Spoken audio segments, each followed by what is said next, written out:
मेरा प्रयास है कि उज्जैन संभाग सहित सभी संभागों में प्रदेश भर में विकास के सभी काम चले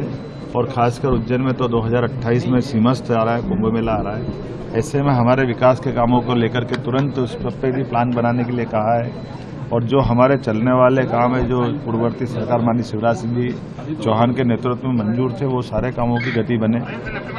उज्जैन के विकास को लेकर के हम सबकी इच्छा है, क्योंकि उज्जैन के बाबा महाकाल के महालोक के लोकार्पण के बाद उज्जैन एक तरह से माननीय मोदी जी के शुभारंभ करने के बाद ही ये एक अलग प्रकार की स्थिति में आया है। इसलिए मैंने आज भी उसकी संख्या की जानकारी निकाली कि लगातार हमारे उज्जैन में तीर्थाटन करने वालों की संख्या अत्यधिक बढ़ी है, तो स्वाभाविक रूप से उनके लिए सारे प्रबंधन हो जाए, आने जाने के मार्ग ठीक हो जाए, जन सुविधाएं ठीक से हो जाए, जो भीड़ के प्रबंधन है खास करके लंबा नहीं चलना पड़े, छोटे से छोटे में उनके दर्शन जल्दी हो जाए, या तिरुपति बालाजी या अन्य देवस्थान पे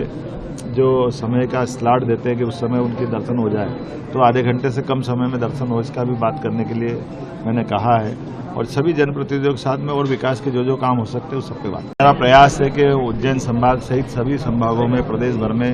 विकास के सभी काम चले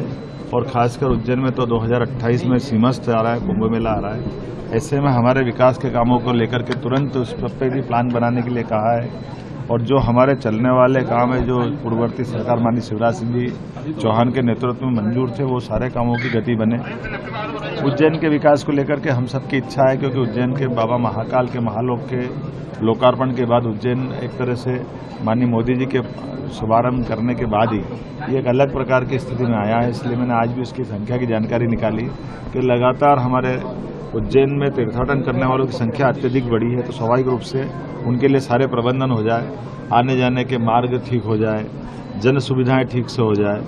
जो भीड़ के प्रबंधन है खास करके लंबा नहीं चलना पड़े, छोटे से छोटे में उनके दर्शन जल्दी हो जाए, या तिरुपति बालाजी या अन्य देवस्थान पे जो समय का स्लॉट देते हैं कि उस समय उनके दर्शन हो जाए, तो आधे घंटे से कम समय में दर्शन हो, इसका भी बात करने के लिए